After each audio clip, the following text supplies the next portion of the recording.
Hamilton finished second fastest in Bahrain after 3 days, faster than new teammate Charles Leclerc, despite having one of the lowest lap counts. Only the Red Bull duo of Max Verstappen and Lawson, as well as an ailing Lance Stroll, had less laps, and with no significant long-run preparation. Hamilton has shown promising signs with, and has now finally talked about his expectations. Perhaps more crucially than being fast, Hamilton seems at ease with the car, and some preliminary data analysis shows no visible signs of the main issue that troubled him at Mercedes. Hamilton's own speed against Leclerc is difficult to estimate at different times of day due to differing run plans and weather conditions.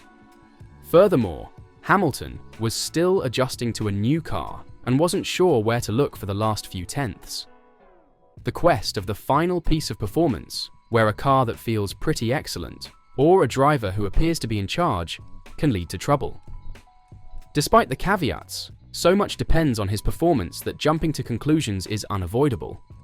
On the surface, Hamilton appears to be quite competitive in the car, despite the fact that he lacks certain critical expertise and has had a difficult time adjusting to his new surroundings with Ferrari. The major question is whether the ghosts from his Mercedes farewell have followed Hamilton to Ferrari. This move is intended to revive the 7-time world champion's career after his trophy-laden Mercedes stint ended disappointingly, partly because its ground effect cars have never been good enough to compete for a title, but also because Hamilton, in particular, struggled to gel with them. Hamilton's natural approach to turn entry in the brake has not been well suited to a combination of cars and tyres that have been too easy on a razor edge. These cars are prone to entry understeer and mid-corner instability because the ground effect is lessened as the car slows, causing grip to transfer from the rear to the front as the car passes through the corner. Furthermore, modern Pirelli tyres do not respond well to any type of slip. If the front axle slides due to initial understeer, followed by the rear axle sliding due to mid-corner instability, the problem is exacerbated. Tyre temperatures can rise and grip decreases more. Elements of this are obviously inherent in the current regulations. Hamilton says that his natural approach has clashed with what the vehicles require, and he has not been as adaptable as others, which has been a constraint on his part. As a result, there is speculation that Hamilton may confront a fundamental clash during this time period. Another idea is that Hamilton's Mercedes cars exacerbated these tendencies since they were unpredictable. Even George Russell suffered from the dramatic balance swings that could occur. The early conclusion on Hamilton's feelings in the Ferrari is that he and his team still have work to do, which he agrees, but he is really enjoying the car. That is a shift from Hamilton's previous statement, in which he stated he despised the current car era. When Hamilton appeared to be limited on the track, particularly in the first few days, it was mostly due to Ferrari working through a run plan that did not include setup tweaks to give Hamilton a better feel in the vehicle.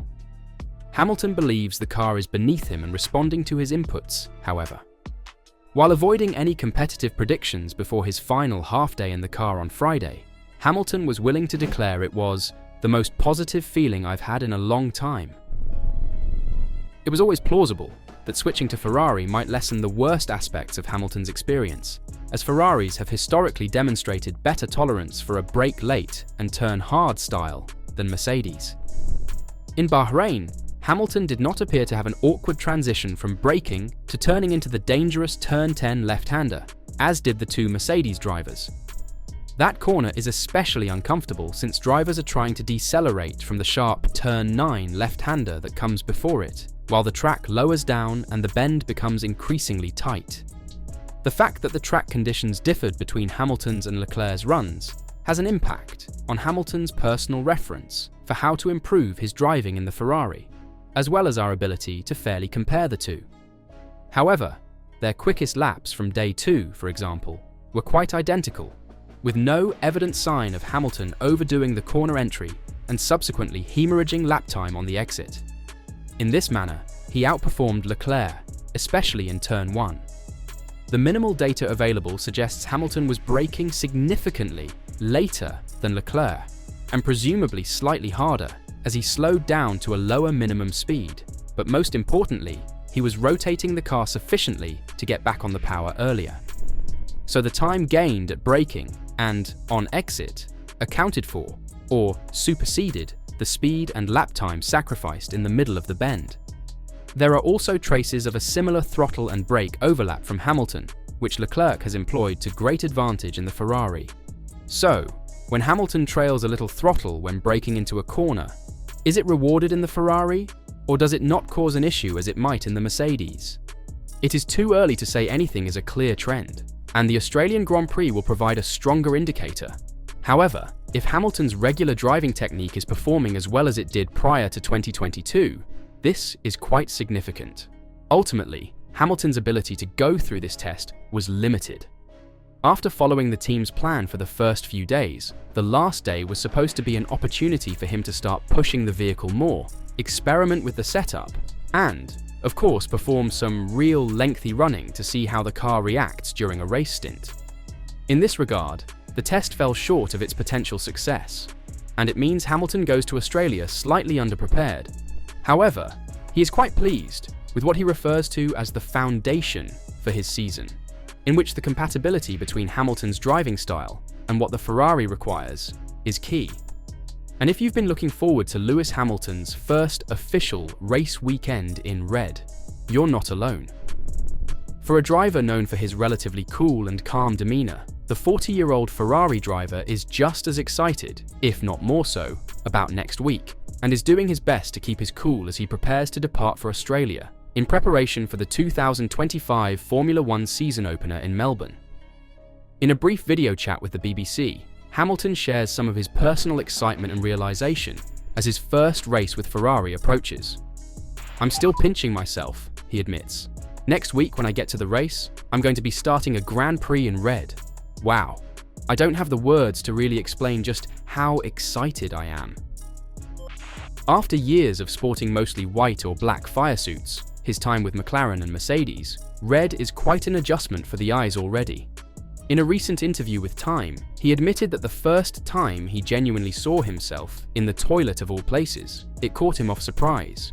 He pauses to take in his mirror and confesses he likes what he sees. "The suit looked so good on me," he states in the piece. "I'm like, damn!"